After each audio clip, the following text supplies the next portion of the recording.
नमस्ते स्टूडेंट्स। आज हम बुद्धि परीक्षणों की विशेषताओं का अध्ययन करेंगे। Characteristics of intelligence test. बुद्धि परीक्षण मतलब एक टीचर अपने स्टूडेंट्स की मानसिक योग्यताओं को जानना चाहता है कि वर्ष भर जो उसने पढ़ाया है, छात्रों ने उसको कितना अचीव किया है। तो वह बार बार छात्रों का इवैल्यूएशन करता रहता है, उसका मूल्यांकन करता है। जैसे वर्ष के मध्य में भी कर सकता है, अंत में भी करता ही है। छात्रों के प्रथम टेस्ट, द्वितीय टेस्ट, हाफ ईयरली, एनुअल, ऐसे वो एग्ज़ाम लेकर छात्रों का इवैल्यूएशन करता है। तो इसके लिए वह प्रश्न पत्र का निर्माण करता है। तो प्रश्न पत्र का निर्माण करते समय हमें कुछ बातों का ध्यान में रखना चाहिए कि हम प्रश्न पत्र बनाते तो है, लेकिन प्रश्न पत्र हमारा कैसा होना चाहिए, उसमें कौन कौन सी उसकी विशेषताएं होनी चाहिए, उसका हम आज अध्ययन करेंगे। तो पहला है उसमें हमारा वैधता या सत्यता, दूसरा है विश्वसनीयता, तीसरा है वस्तुनिष्ठता, चौथा है विभेदकता डिस्क्रिमिनेशन, पांचवा है समग्रता कॉम्प्रेहेंसिवनेस। तो इन पांचों का हम आज अध्ययन करेंगे। फर्स्ट है हमारा वैलिडिटी तो या वैधता। तो कोई भी टेस्ट वैलिड या वैध तभी कहलाएगा कि जब हमारे उद्देश्यों की पूर्ति उससे हो रही हो। हमने कौन से उद्देश्य को लेकर उस प्रश्न पत्र का निर्माण किया है। अगर हमने जिन उद्देश्यों को लेकर प्रश्न पत्र का निर्माण किया है उससे उस उद्देश्य की पूर्ति हो रही है, तब हमारा प्रश्न पत्र वैलिड कहलाएगा। चाहे कोई सा भी प्रश्न हो, पत्र हो, कोई भी वस्तु हो या कोई भी चीज़ हो, हमने उसका निर्माण किया है और हम उसको अप्लाई कर रहे हैं, तो तब तक वैलिड नहीं कहलाएगा जब तक उससे उन उद्देश्यों की पूर्ति नहीं हो रही हो। जैसे हमने विज्ञान का प्रश्न पत्र बनाया है, तो विज्ञान के प्रश्न पत्र में हमें जो प्रश्न है वो विज्ञान के ही देने पड़ेंगे, तभी हमारा प्रश्न पत्र वैलिड कहलाएगा। उसमें जैसे हम पर्यावरण प्रदूषण को जानना चाहते हैं, ऑक्सीजन गैस है या जैविक क्रिया है, हम जो भी जानना चाहते हैं तो हम उन्हीं प्रश्नों का निर्माण करें जिससे हमें हमारे उद्देश्य की पूर्ति हो जाए।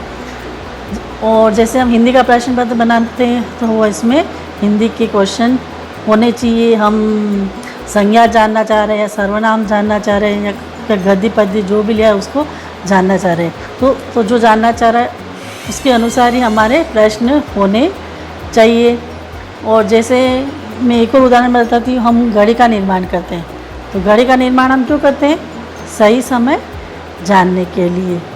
लेकिन वही घड़ी मान लो आधा घंटा 1 घंटा पीछे चले और सही समय नहीं बता रही हो, तो वो घड़ी हमारी वैध नहीं है, क्योंकि हमने घड़ी का निर्माण क्यों किया है?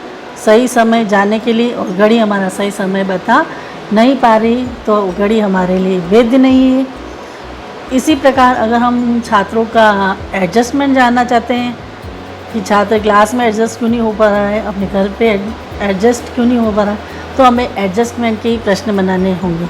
ये नहीं कि हम छात्रों की रुचि ले लें या दूसरी कोई चीज़ ले लें उससे लेकर प्रश्न बनाएं, नहीं, हमें छात्रों के एडजस्टमेंट संबंधी प्रश्न बनाकर हम प्रश्न पत्र बनाएंगे, तभी वैलिड होगा।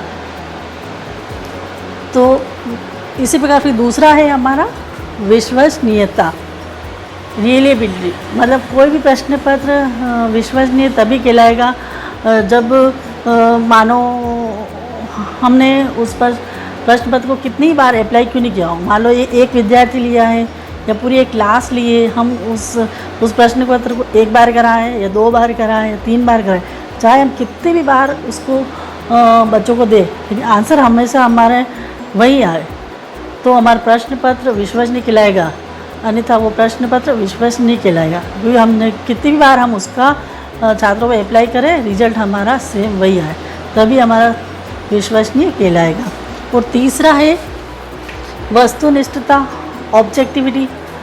वस्तुनिष्ठता मतलब कि हम समय एक ही आंसर को जानना।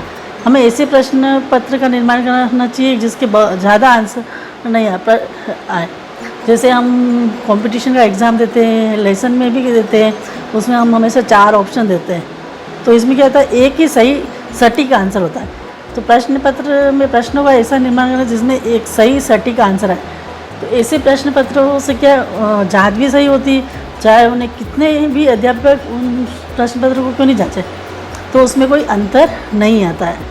तो जाँच रियलिटी होती है। तो प्रश्न पत्र में ऑब्जेक्टिवनेस होनी चाहिए, ऑब्जेक्टिविटी होनी चाहिए, वस्तुनिष्ठता प्रश्नों में होनी चाहिए कि उसका आंसर एक ही आए, चाहे उसे कितने ही लोग उसे चेक क्यों नहीं करें।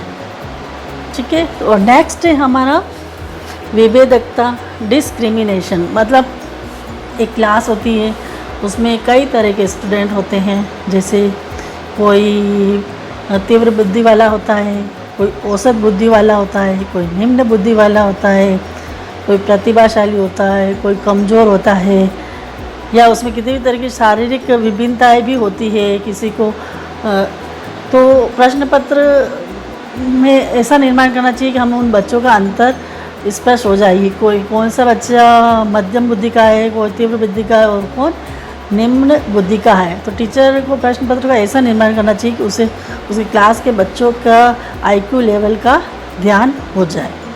और लास्ट में है हमारा चौथा है समग्रता, कंप्रेहेंसिवनेस।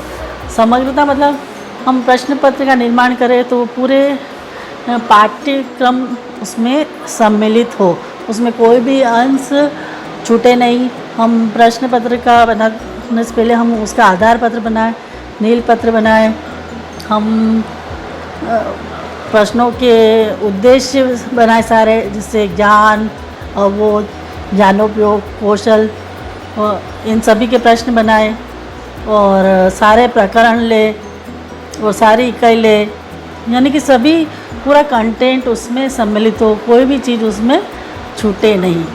तो ये हो गई हमारे प्रश्न पत्रों की विशेषता है। एक अध्यापक को प्रश्न पत्र का निर्माण करते समय इन सभी बातों का ध्यान में रखना चाहिए, तभी हमारा प्रश्न पत्र अच्छा कहलाएगा। धन्यवाद।